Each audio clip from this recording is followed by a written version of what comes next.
Hello and welcome to Anime Kiwi Special number 8. This week, I made Cat Doter watch Princess Mononoke, a anime classic from Studio Ghibli. You made me do it. It kind of has a strange ring to it when you put it that way. Well, that's how I say all the stuff. I'm a podcast hostage. Help me, somebody. Help. I'm giving you an out in case you didn't like it. Oh, that's true. But, no, it's good. Like, I want to avoid being, like, effusive about it because I think, there's some stuff about it that, like, there's some pacing issues maybe in the middle part of it. But apart from that, it's like, to me, this is kind of when Japanese animation is at its best. This style of movie. Yeah, this is a really good. I think this is the best Ghibli movie. I think on either side of this, particularly after this, it's pretty downhill of a ride. I've seen a few other films by them. I've seen Spirited Away, of course. Everybody's probably seen that. Yeah, I think that's the one directly after this, and that's good, but it's lesser than this, I think. I think Spirited Away kind of went over my head because I saw it when I was pretty young. So it's also super Japanese culture-y. It's also very very surreal from what I remember. Yeah, it's very whimsical. But I've seen Howl's Moving Castle as well, which I quite liked. It's got kind of a Disney feel to it, I guess. Yes, it does. Also, after this, I think that's definitely lesser than this. And I think everything after Howl's, I don't think is worth watching. Yeah, but I think that's all the Ghibli movies I've seen, those two. You should watch some of the ones before it. We should watch some of the ones before it. There's good stuff before it. Yeah, I don't doubt it. But, yeah, I guess, like, this is quite a strange movie in some ways. I think, like, the way it depicts violence is very strange. Oh, how like, so? Like, somebody's, like, katana getting shot and it ripping his arms off and stuff. It's really bizarre depictions of violence. Well, there's demon magic. Yeah, I suppose, but it's still really weird. Like, you all see... Is a cursed arrow shot. Yeah, but there's also stuff like, firing an arrow and then somebody getting hit in the head and the head just kind of falling off. Like, I'm not saying it's bad or anything. It's just really strange and kind of stood out to me. Well, yeah, that's what stood out to me the first time, but that stuff totally makes sense within the realm of the story. Yeah, I'm not saying it doesn't. It's just okay. that the way you're saying it was strange was conveying to me that you thought, hey, this is weird and doesn't really make sense with what they're doing. But okay. No, I mean, like, I love weird shit. So, like, when a movie does something like this and it stands out, I tend to find stuff like that to be good rather than bad thing. Like, if you're a filmmaker and you're doing weird shit and it's standing out, then that means your movie isn't boring. Mm-hmm. And if there's one thing about Princess Mononoke, it's not boring. Yeah. It's very striking, and it's pretty upfront with what it wants to tell you, too. I used my Princess Mononoke Blu-ray for the first time watching this, and there was a featurette, a little 20-minute documentary on the U.S., or not the U.S., the American Film Festival tour for the movie. It has him talking about this a lot, and he says that for this movie, the messages took precedence over, like, making a good, like, a normal conventional movie for him. So he said that if he needed to throw conventions of storytelling and film and entertainment out the window to get his message out there, then he absolutely did, which explains some of the pacing stuff, I think, that you were talking about. Yeah, probably. I just think, like, the middle part of the movie, like the second act, just kind of drags on for a little while, and I don't want to sound like that's a massive criticism of the film or anything. It's just that, if there was some plot points that they got through a little bit quicker, it would have been completely fine and would have fixed the issue. But as it stands right now, I think the movie could have been maybe like 15 minutes shorter. Yeah, probably. And 2 hours isn't that bad for a movie. Yeah, it's fine. But the only reason I say it should be... And again, not again, but in that documentary too, when they showed him presenting it to one of the film festivals they showed, he's like, I hope you enjoy. Sorry that the movie's an outrageously long 2 hours and 13 minutes or whatever. So he knows that it's maybe a little bit bloated, I guess. But Yeah, but the only reason I say that it could be about 15 minutes shorter isn't because it's, over 2 hours or whatever. I just think that, like if you had a 5 hour movie and the pace was like perfect the entire time, I wouldn't care, I'd watch the whole thing. like but something like Lawrence of Arabia. yeah, like if there's no parts where it sort of drags and just does nothing for a while, then, that's when the pacing issue starts to come up. It's I don't think this movie dragged particularly. I can't think of a spot where I'd say it was dragging. But I've also seen this movie more times than I can count, so I just kind of maybe don't like clip on for this movie completely anymore. Well, when like the only parts that I think tend to drag a bit is kind of like the middle point, roughly where like Ashitaka's trying to get people to not fight or whatever, and it kind of bounces back and forth between like the two areas, the forest and the Iron Town, and it kind of doesn't really move very quickly from there. And it but as I said, I want to avoid sounding like I'm shitting on the movie because of this. I just think it's one little issue that could have fixed it, and it would have been even better. Mm-hmm. Yeah. Well, But there's a lot of stuff going on. There are a lot of characters they had to deal with, and they're all pretty complex characters too, for the most part. At least the main players. yeah. I was thinking about have you seen I think it's I'm trying to remember if it's Rise or Dawn. Have you seen Dawn of the Planet of the Apes at all? Yeah, I've seen both of them. I like them both quite a lot. Yeah, like I think Dawn is way better than Rise. Dawn's the first one, mostly Rise is the first one. I know it's confusing as hell. right? Okay. But yeah, the Dawn of the Planet of the Apes, when they like one of the things that's really interesting about that film is they kind of portray the conflict between the apes and the humans as being kind of inevitable, as in like it's such a powder keg that a single thing going wrong could like spark a huge incident. And there are dickheads on both sides who are trying to make something happen too. Yeah, basically. And that's the same with Mononoke. Yeah, I got a real strong vibe of like it's kind of funny because obviously Mononoke came out first, but I got a real Dawn of the Planet of the Apes vibe from it, and maybe Dawn of the Planet of the Apes cribbed from this quite a bit. I think it probably did, actually. From what I've seen, this movie, because I don't remember exactly, I think it was like 1999 or something when it came out in the West. So it's 97. It was 97 when it came out in the West, or 97 when it came out in Japan? Oh, it might have been the Japan release date. I'd have to look it up. Because I feel like I remember this making some waves, this being kind of big deal when it came out here. In part because of in part because of the all-star cast, but I'm also pretty sure this is the first anime I ever watched. I distinctly remember going into what was the name of the video store? It's like Sundance or Sunrise or something. I forget what it is now. And my dad saw it on the wall and he's like, "Oh, somebody at work talked about this. Let's get this and watch it." And then that's that. It just says release dates as 97 and doesn't say whether or not that was If it's 97 Japan or the English version. If it's 97, that's even less reason for me to remember how this hit over here. Yeah, I would have been like 9 when it came out. I remember there being a pull quote on the box for the DVD version that says this is like anime Star Wars or cartoon Star Wars or something. Which it kind of isn't. It isn't. It is and isn't, I guess. I saw some parallels thinking about it watching this, but they were few and far between.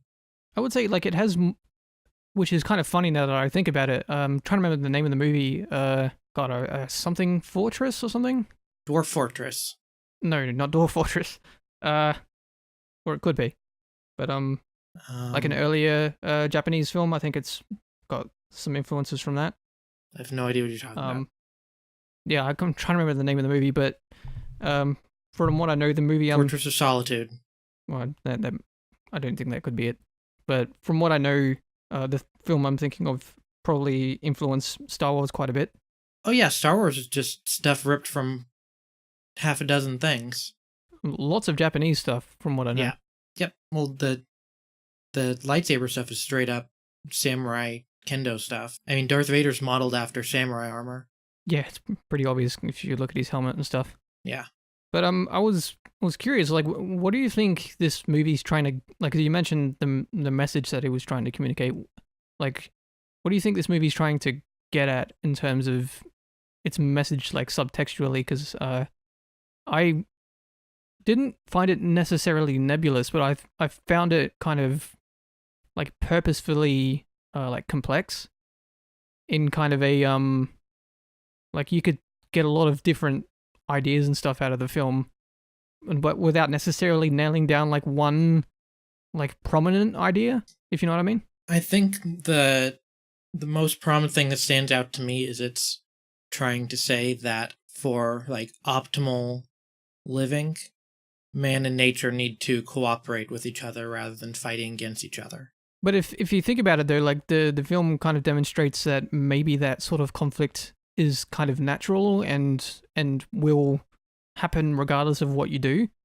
Like they even demonstrate like conflict, like interspecies conflict between the animals and stuff like that, where it seemed to me like he was trying to say that even though that we should try and coexist, that conflict is going to remain there anyway. But it also feels like it's saying that there's that tension there, and it's going to be there. But if one side pushes, the other side's probably going to try and push back harder, and it's going to make things real bad before it gets better again. Yeah, like if one person tries to, it's all about finding an equilibrium rather than one side trying to assert its dominance. Because the whole movie was basically a big tug of war until the end. Yeah, but one thing I found quite interesting though is that the film kind of does go out of its way to portray the I'm trying to remember her name, Ishii something, like the female lord of the Irontown. Lady Eboshi, there we go. Eboshi, yeah. The film kind of goes out of its way to kind of portray her as like a humanist, as in somebody who kind of deeply cares about other people and will care for them and try to improve their lives and everything. So, like, it does a lot to show that she's not necessarily like a bad person, but her like lack of regard for nature is what her downfall is. Yeah, I'm pretty sure one of the main things they said it in the film festival thing was that he tried to make it a point that there were no straight up 100% good guys, 100% bad guys in this. There were various shades of gray only. Yeah, I got a real sense that something he was trying to say is like, even if you're good to people and try to be a good person, if you're like fuck nature and you just like prey on it in order to improve people's lives, you're in the long run causing damage. Yeah. So like it might be good in the short term to give like those ex-prostitutes jobs and stuff like that, and to give lepers work and everything and shelter. But if you're destroying the world in order to do that, then it's like the short-term versus long-term benefit thing that's always going on when it comes to like capitalist exploitation and stuff. Yeah. And a lot of his movies, I feel, have environmentalist bent to them. I don't remember specifics, but I remember Nausicaa of the Valley of the Wind is another big one that deals with that stuff, and that's a big post-apocalyptic thing. What about Porco Rosso? I don't know if that does. I've never seen that, actually. I've heard it's very good. I'll have to get around to seeing more of that stuff eventually. I mean, we can just do it in specials, too. I'm fine with I like the earlier stuff. Is there anything that you like by Ghibli that you think is like a weird outlier in terms of I guess what am I trying to say?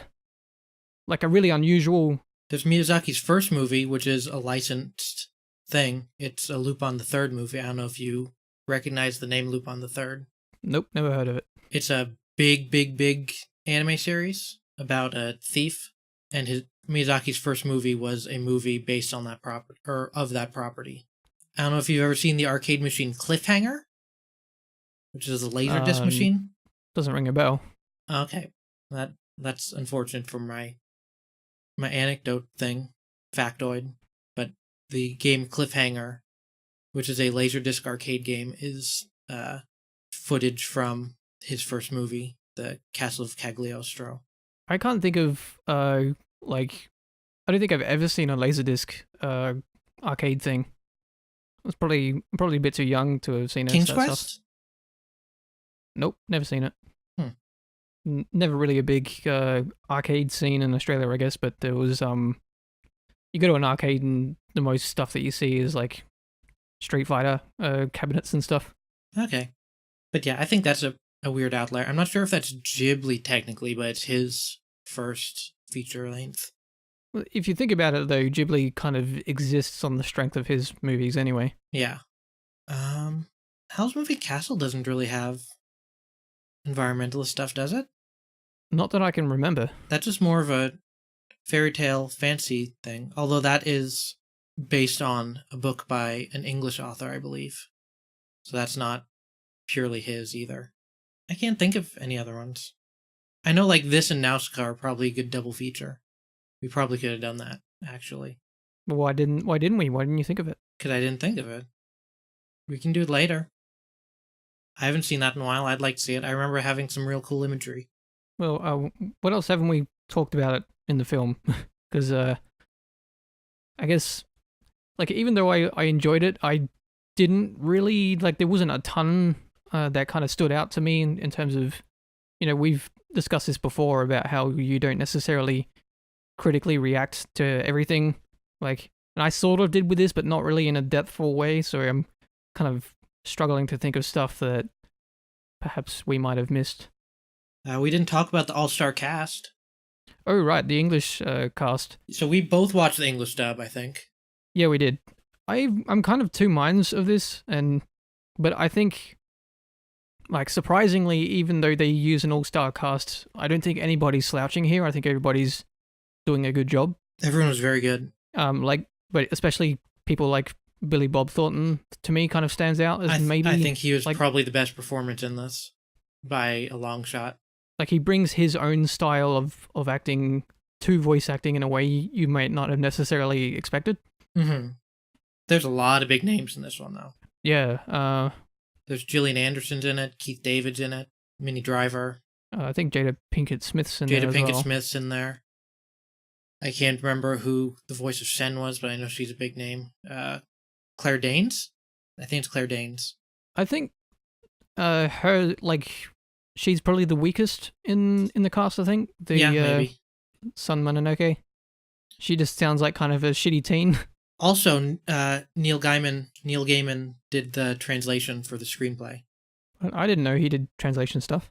I don't know if he did. I don't know if it was a translation or he adapted somebody else's translation of the screenplay, but he did the screenplay for the English version. I probably just adapted it or something. Yeah. Like somebody gave him a raw translation and he adapted it. He's the one who wrote the English voice script, either way. Yeah, like, I guess my problem with the dub is less of the quality of the dub, because it's as good as a dub is going to be, but more of an issue philosophically with the whole practice itself. Because, like, I mean, most people probably know this, but when a person is doing a dub for an anime, they're doing it to screen, you know? And that's how it is in Japan too, though. That's really strange, actually. But like, you know, like the actors are sitting there and they're performing to the mouth flaps, which were probably originally designed for whatever the Japanese script was. Even if, you know, the Japanese actors are still doing it to screen, it's probably designed for like the Japanese script. Mm-hmm. And I think like, it kind of has a weird unnatural cadence, so it doesn't really sound like natural English. Mm-hmm. If you know what I mean. Yeah. It worked really well with this movie, though. Yeah, they did what they could. They said they really concentrated on making it have a rhythm that's not unnatural. I think they did probably about as well as they could have within the constraints of what they had, but I think this is top shelf anime dub. Yeah. I just have kind of an issue with the whole practice itself, because I don't think there's anything you could do to, like, entirely fix that problem, because there are still, like, times where, like, characters are rapid fire, like, delivering long monologues with, like, no natural beats between, you know, sentences or whatever. just long run-on things, and it just comes off really weird. I mean, that's how this podcast operates. So I think we pause probably a bit too much. we do pause way too much. It's either You got to think, man. talking, or just nonstop talking for like a minute. Well, we got to think about the stuff we got to talk about. It's the thing with podcasts, man. You don't have the body language, so you can't see when somebody's trying to think of what they're gonna say. You know. Yeah, I mean, and the Japanese dub is great too. I've seen them both countless times. They're both great. I guess the thing with watching it subtitled is like I don't speak the language, so I can't really see when somebody's being a bad actor. Yeah, it's harder to tell. You can tell when somebody's overacting, kind of, from less performed, but bad acting is harder too, unless it's live action. But yeah, it's especially in 1997, 1999, whenever this was over here, you can't really do the subtitled thing, even at a film festival. Really, I would have thought people would be more accepting of it in a festival setting. I feel like I especially back then can't speak to how they were, but I feel like back then foreign films might not have been like as big of a thing over here, like subtitled stuff at least. Definitely for general release you couldn't. Couldn't do like they're doing now, that they're just putting out subtitled stuff with no dub on DVD. Were DVDs that early? Wow. DVD was like the late 90s, right? Yeah, I didn't realize it was that long ago. Shit, I'm old. It's kind of a weird point in there when, do you remember Super Video CD? Vaguely. I remember regular video CD. Got all sorts of bootleg animes on those. They look like garbage. Oh yeah, they were garbage. Better than fucking VHS, though. Anything's better than VHS. I don't know. VCD looked pretty bad sometimes. VHS at least had a sort of charm to it sometimes. The video is warmer. Yeah. Sure. The tape is warmer, man. Yeah. It's a low fidelity charm that I appreciate sometimes. Especially when maybe the tracking's just a little bit off. Oh man, that shit drives me completely nuts. I hate it when the tracking's off. The little bit of chromatic aberration. Oh man, I hate that stuff. Like, I don't know, I've always been like better is better type of person. I have no nostalgia for VHS or whatever. In fact, I like vehemently hate VHS. But then again, I hated VHS when it was, the normal way to watch movies anyway. Just because it's such a pain in the ass to do anything. Like if the tracking's off and it takes fucking ages to fix it, or if you got to rewind the tape because somebody didn't do it for you, and it takes like 20 minutes or something. I always loved playing with the tracking on my parents' TV when I was little. And they probably hated it. Oh yeah, I fucked those settings real good. We'd sit down, everyone would be lime green and traveling sideways. That's an enjoyable way to watch movies. Fun times. But yeah, what else haven't we talked about with a movie? I need my memory kind of jogged here. Let's see. Let's get to my notes here. The art's really pretty. Yeah, that's like it always was going to be. Especially on the Blu-ray. It is super gorgeous on the Blu-ray. Like, again, in the documentary, they showed like footage from the 4x3 original print or whatever, or the original whatever came out over here. It's like night and day. It's so much crisper. Wait, so they kind of opened up the mat a little bit on both sides? I think so, yeah. Is there like any funky framing going on because of that? No, not really. Because, like in a lot of cases, that stuff is... It could have been that they closed the mat for the 4x3 version that was mass release. Because remember back then they had separate widescreen editions of stuff. Yeah, that would definitely make sense because, it's pretty atypical of a theatrical release to be in 4x3. Yeah. I'm pretty sure, like, there were non-widescreen versions of this going out.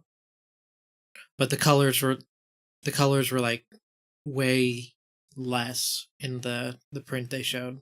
Well, I think in general, just like scanning technology is a lot better. Like when they're scanning in each frame of the film. Mm-hmm. So like an early 90s like DVD or something is gonna always look worse than like a recently issued one. Yeah. Like not even Blu-ray.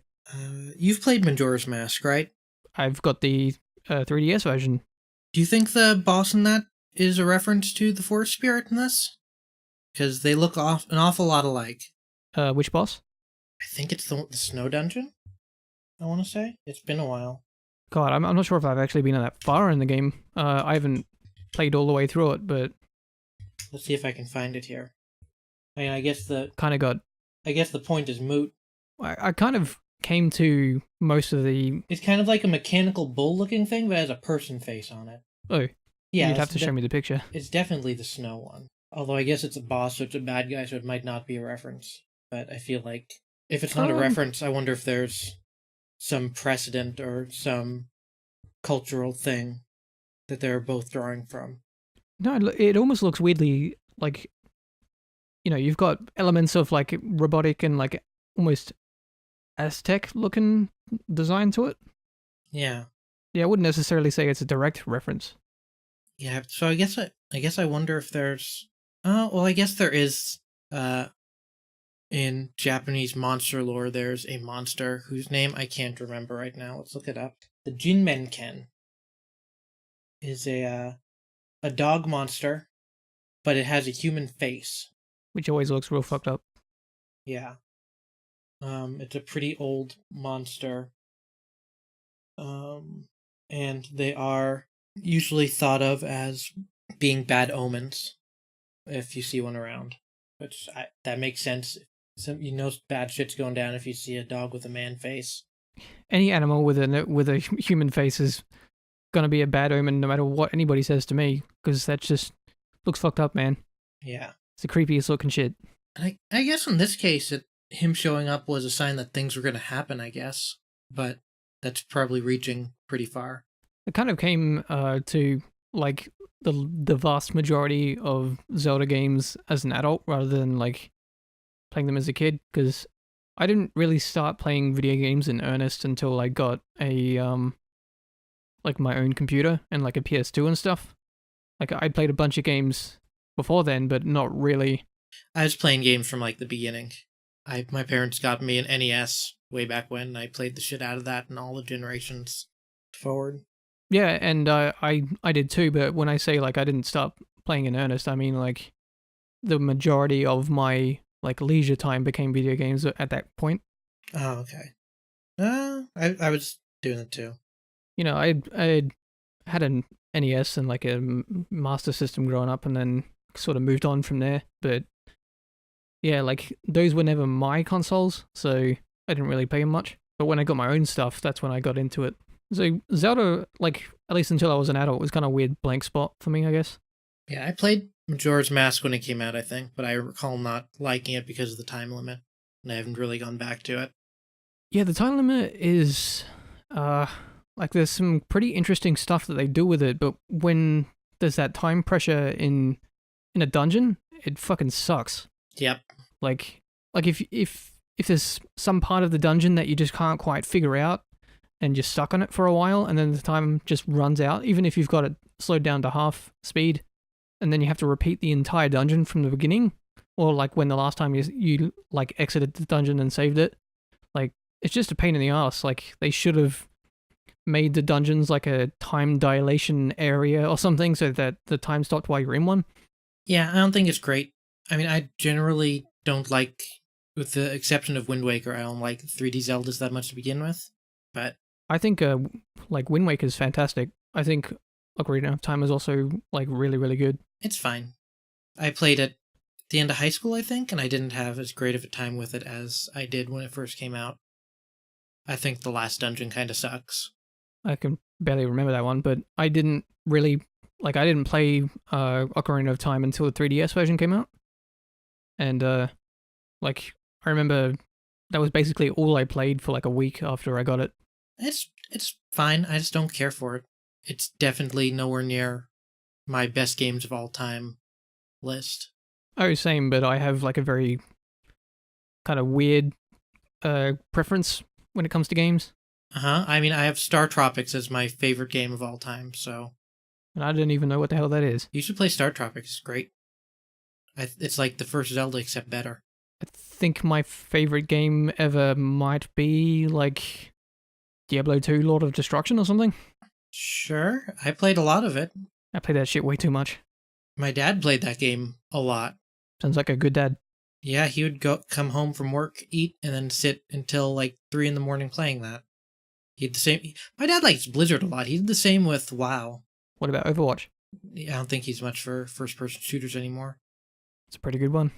I remember him taking me to work one day and showing there were people there just playing Land Doom. That's one of my earliest video game memories. That's pretty fucking cool. And I don't think I ever played past the shareware stuff in Doom. I always get kind of drop off at episode 4. Same thing with Quake. The episode 4, just like quality of both those games kind of drops off a cliff. My dad also got really into Battlefield 1942. He'd play that, like big multiplayer matches with people at work a lot. Yeah, I played the goddamn shit out of that game, but 1942 is a good I've game. kind of fallen off that style of first-person shooter, I suppose. Yeah, the original one was great though. 1942 is a good game. Yeah, I may have even played the Wake demo more than the full game. I think that's true for a lot of people. Yeah, same with Battlefield 2. I forget what the map was in the demo, but I played that fucking demo way like Battlefield 2 or Battlefield 1943 or whatever the next one was. I think it was 1943, right? 1943 is like a console version of Oh, is that the 1942 later one? that came out in like 2009 or something. Was Vietnam the second one? Yeah, I think Vietnam was the second one actually. I don't think we played that one very much. It was expansions. That might be what you're thinking of. Oh, maybe, yeah. I remember I was more into Medal of Honor stuff because I played by myself. I liked the Medal of Honor games a lot before they got real bad. Weren't they always kind of bad though? Yeah, but they weren't real bad. Yeah. I mean, like, I guess my first, like, real big first-person shooter of that style was just the first Call of Duty. I think that was about when I started checking out of World War II shooters. Has this just kind of become the de facto games podcast? It might have. It just morphed into one. Maybe we should move back to Princess Mononoke. Maybe? I'm pretty sure there's a lot of, like, I mean, there's definitely Shinto-style stuff in there, and there's probably more than I appreciate. But I like that that's such a heavy element in it, that Shinto-style animism, where there's just gods and demons, like, everywhere. Yeah, like, I've had a little bit of exposure to Shinto-style beliefs and things like that, and Shinto's fucking weird, man. Shinto's super interesting. But, you know, when I say weird, like, the weirder the better to me. I like weird stuff. The water thing in this is definitely a Shinto thing. Water's a big, like, sacred, or not sacred, but healing, pure source thing. Being clean is a thing. When you go to a Shinto shrine, I don't know if you've seen it in anime or movies or stuff where they have the big basin with the dippers, and you wash your hands and then take some in your mouth and spit it out or drink it. I forget what you do. I think it's drink it. Spitting it out seems wrong. I think the only thing I've seen with water in that regard is, like washing a gravestone.